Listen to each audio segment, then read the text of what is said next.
Ako nga pala si Shane, isang estudyante dito sa Maynila. Fourth year na ako sa kursong Mass Communication at sanay na akong magpuyat dahil sa mga thesis, report at kung ano-anong project. Gabi-gabi akong umuwi ng halos 12:00 ng gabi, pero may isang kakaibang gabi akong naranasan. Isang ordinaryong Biyernes na nauwi sa kakaibang karanasan. Pagkatapos ng mahabang araw sa school, nagpasya akong dumaan sa 7-Eleven malapit sa terminal. Doon kasi ako madalas nagpapahinga kapag sobrang pagod na. Paborito ko pa naman yung instant ramen nila at mainit na kape. Paglapit ko pa lang sa tindahan, napansin kong tahimik ang paligid. Kakaibang katahimikan, yung tipo na maririnig mo pati hampas ng hangin sa tarpaulin ng karatig na tindahan. Pagpasok ko sa loob, tumunog ang pinto. Karaniwan ay may mga estudyante, call center agent o delivery rider na bumibili pa sa oras na yon. Pero ngayong gabi, ako lang ang tao sa loob. Yung cashier, isang lalaki na mga nasa 30 siguro, nakasandal sa counter habang nakatingin sa cellphone niya. Halos hindi man lang siya lumingon nang pumasok ako. Tahimik, walang background music, tanging tunog lang ng fluorescent light ang maririnig. Habang naglalakad ako sa aisle, ramdam ko ang lamig ng aircon, pero parang iba ang lamig na yon. Hindi yung typical na galing sa hangin, kundi yung lamig na dumidikit sa balat mo na parang sobrang lamig. Kinuha ko yung cup noodles at nilagay sa microwave. Habang naghihintay, napansin kong parang may gumalaw sa may salamin sa gilid. Akala ko nung una, reflection ko lang. Pero nang tumingin ako ulit, parang may aninong mabilis na dumaan sa labas. Dumaan lang saglit. Parang may taong nagmamadaling tumakbo. Pero nang silipin ko sa labas, walang tao. Pati ang paligid ng kalsada, tahimik at madilim. Bumalik ako sa loob, pero hindi ako mapakali. Naramdaman kong unti-unting tumataas ang balahibo ko. Nilingon ko si Kuya Cashier, pero nakatungo pa rin siya, hawak ang cellphone. Hindi man lang nag-react. At habang nag-iintay ako sa tapat ng microwave, ramdam ko yung pakiramdam na parang may nakatingin sa akin. Hindi ko maipaliwanag, pero parang may presensya sa loob ng tindahan, nakamasid. Nang tumunog ang microwave, sabay kong narinig yung click ng pinto sa likod, yung access door papunta sa stockroom. Wala namang ibang tao, pero parang may pumasok. Pagkasara ko ng microwave, biglang sumabay yung tunog ng pinto sa stockroom. Parang may malakas na hangin na bumukas mula sa loob. Napalingon ako, at sa sobrang tahimik ng paligid, halos marinig ko ang sarili kong paghinga. "Kuya, may tao po ba sa likod?" Tanong ko ng marahan. Walang sumagot. Nakayuko pa rin yung cashier. Pero napansin kong hindi na gumagalaw ang kamay niya. Para bang nakapako lang siya sa pwesto. Nilapitan ko siya ng dahan-dahan. "Kuya?" Walang sagot. Hanggang sa mapansin kong nakabukas ang mata niya, pero parang walang buhay. Nakatitig lang sa cellphone, na ngayon pala'y black screen na. Biglang sumipol ang malamig na hangin galing sa stockroom. Sa gilid ng mata ko, may gumalaw. Dahan-dahan kong nilingon. At doon ko nakita, may babaeng nakatayo sa madilim na bahagi ng stockroom. Nakasilip lang mula sa pintuan. Mahaba ang buhok, basang-basa. Ang puti ng balat niya. Pero may mga bahagi na parang itim na nalulusaw. Parang nasunog o nabubulok. Hindi ko maigalaw ang katawan ko. Tila nanigas ako sa kinatatayuan ko. Unti-unti siyang lumabas mula sa dilim. Yung paa niya, nakalutang. Ang sahig ng 7-Eleven, biglang naging basang-basa na. Kahit wala naman akong narinig na tumulo o bumuhos kanina. Kuya, kuya, may tao sa likod mo. Halos pasigaw kong sabi. Pero hindi pa rin siya kumikilos. Hanggang sa marinig ko ang crack ng leeg ng cashier. Dahan-dahan niyang inaangat ang ulo niya. At sa ilalim ng liwanag, nakita kong itim yung mata niya. Doon ako napaatras. Hawak ko yung mainit na cup noodles na parang wala na akong maramdaman. Tumakbo ko palabas ng tindahan. Pero biglang naglock ang pinto. Kahit anong hatak ko, ayaw bumukas. Nakikita ko sa refleksyon ng glass door, may nakatayo sa likod ko. Mahaba ang buhok, nakaputing damit, at may mga markang parang nasunog sa liig at sa braso. Nang mapakurap ako, bigla siyang nawala. Pero yung amoy ng basang lupa at nasusunog na buhok, naiwan. Biglang namatay yung ilaw. Nawala ang kuryente sa loob ng 7-Eleven. At tanging emergency light lang sa sulok ang nagbibigay ng mapulang liwanag. Sa liwanag na yun, nakita kong nakasabit na sa kisame ang cashier. Parang tinernuhan ng mahabang buhok na nakapulupot sa liig niya. Sumigaw ako ng malakas at sa sobrang takot ko, nawalan ako ng malay. Pagdilat ko, nasa labas na ako ng tindahan, hawak ng isang tanod. Ayon sa kanila, nakaupo daw ako sa harap ng saradong 7-Eleven, nanginginig at walang malay.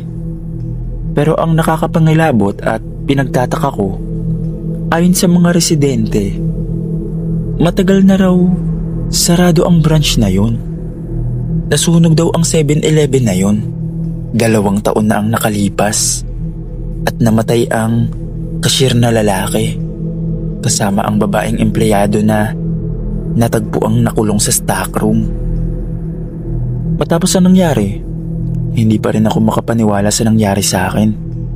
Pero sa ngayon, okay naman ako.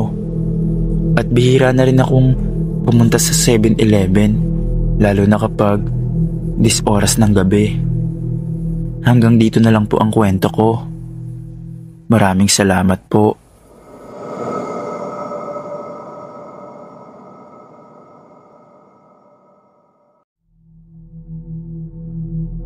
Ako nga po pala si Grace. Bagong pasok lang na crew sa 7-Eleven dito sa May Cubao. First job ko to, kaya kahit panggabi ang shift, okay lang sa akin. Sabi ko nga sa sarili ko, mas madali siguro kapag gabi. Konti lang ang customer, tsaka tahimik. Pero hindi ko alam na yung katahimikan na yun, siya palang magbibigay sa akin ng takot na hindi ko makakalimutan. Unang linggo ko pa lang nun, night shift schedule agad ako.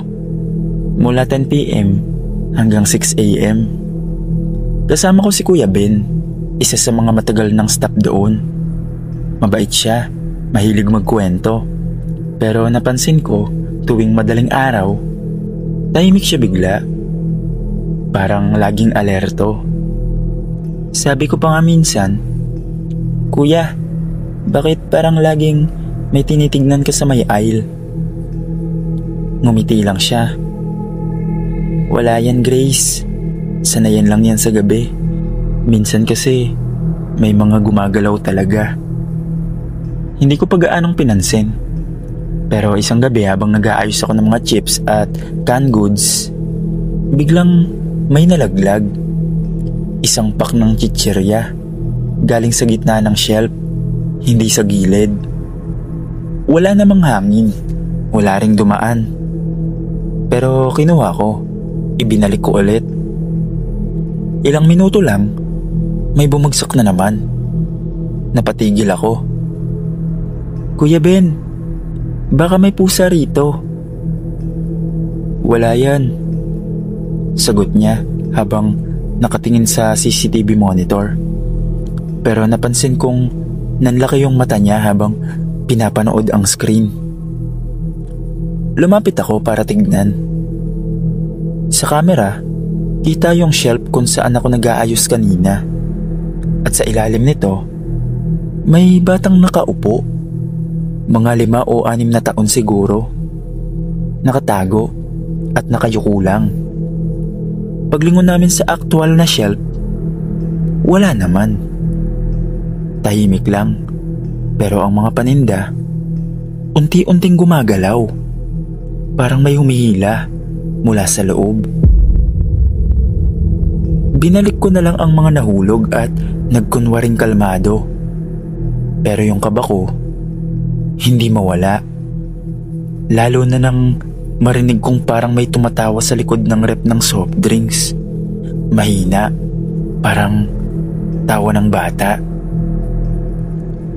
Hindi ko alam kung iisipin kong pagod lang ako o kung talagang may batang naroon. Pero simula nun, tuwing duty ko sa gabi, laging may nalalaglag na paninda. Kahit walang tao, kahit walang hangin. Pagkatapos ng ilang gabi na paulit-ulit na may nalalaglag na paninda, sinubukan kong wag na lang pansinin. Sabi ko sa sarili ko, baka nga pagod lang ako o kaya guni-guni lang. Pero dumating yung gabi na hindi ko na kayang itanggi. May bata talaga roon.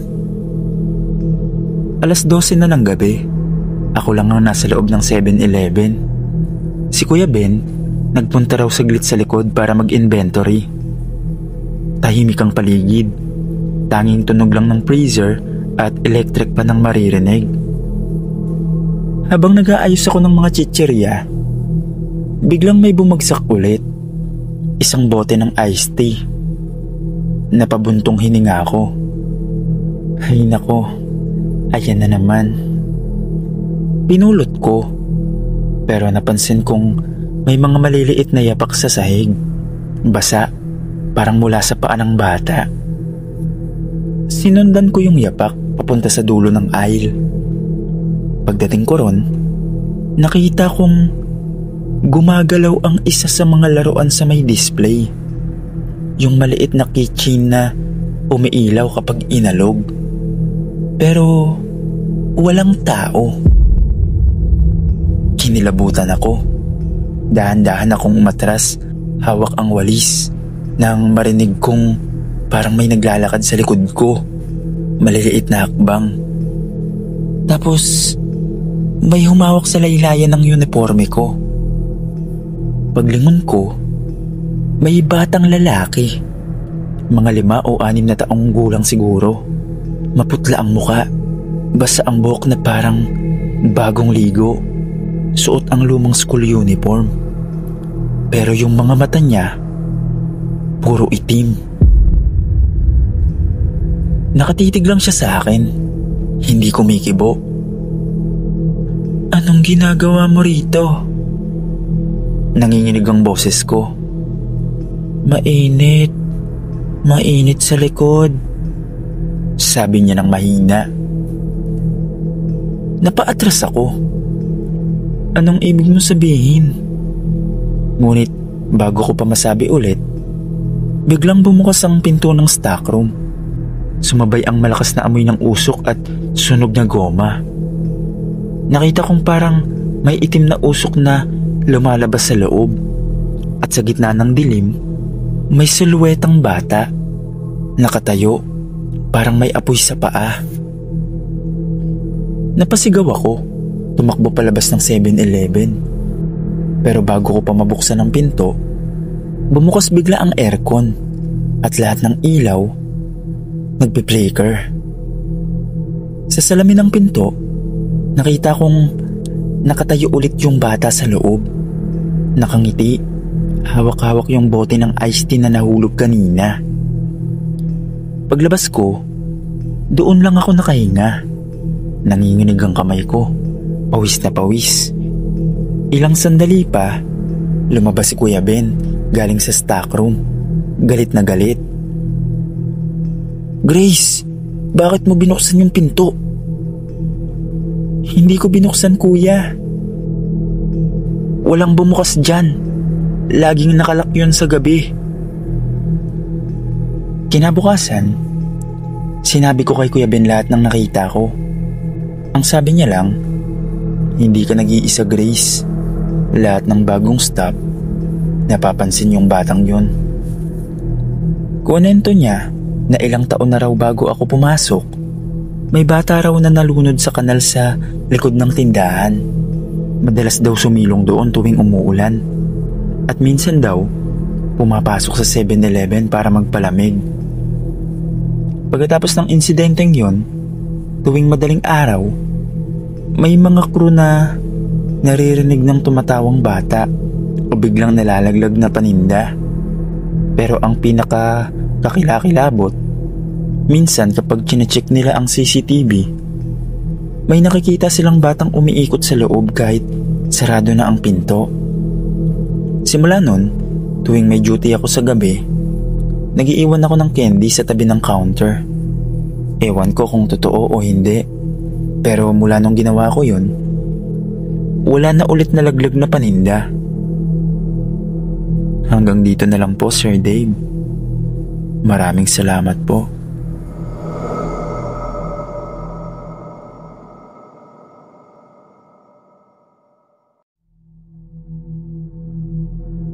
Magandang araw po.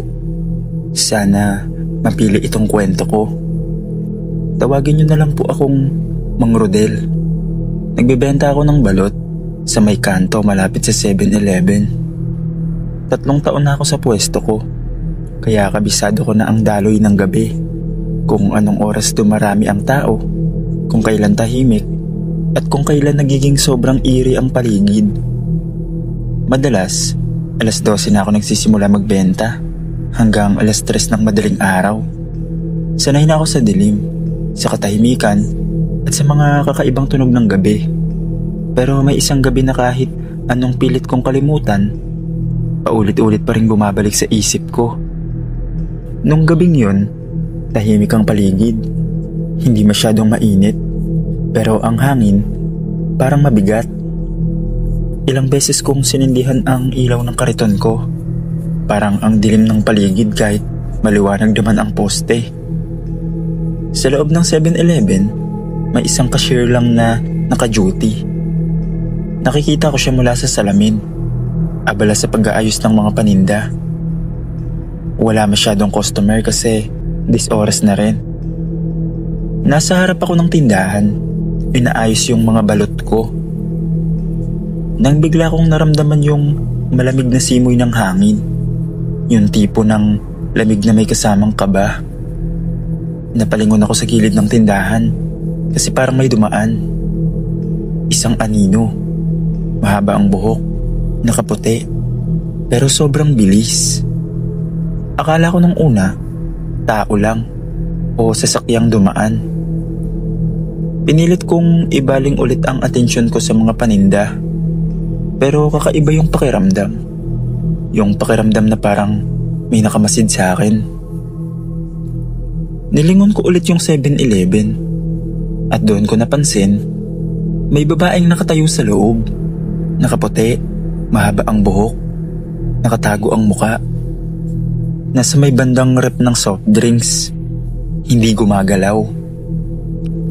Akala ko customer, pero kakaiba. Walang pumasok na tao. Hindi rin tumunog yung pinto.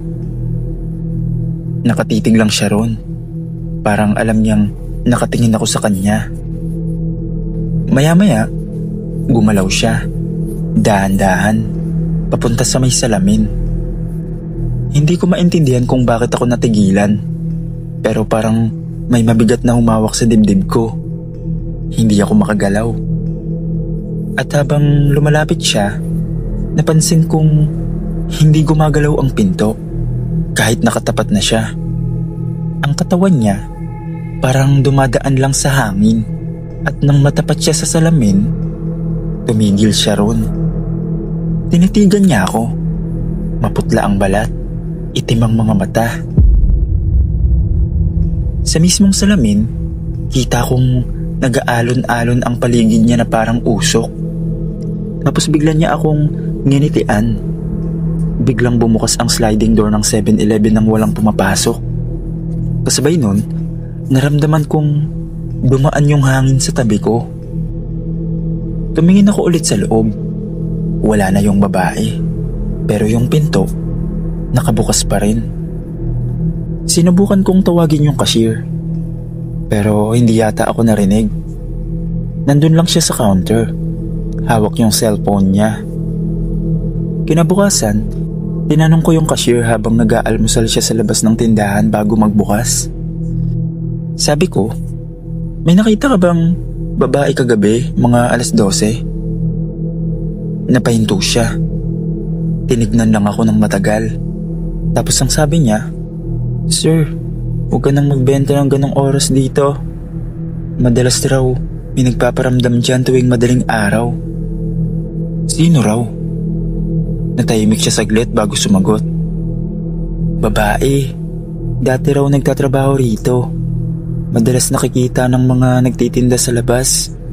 Akala nila tao lang, pero kapag tinitigan mo ng matagal, hindi niya na tinuloy yung sinabi niya. Simula nun, tuwing mag-12 ng gabi, nililigpit ko na ang mga paninda kong balot at hindi na nagpapalait ng sobra. Hanggang dito na lang po, Sir Dave. Salamat po.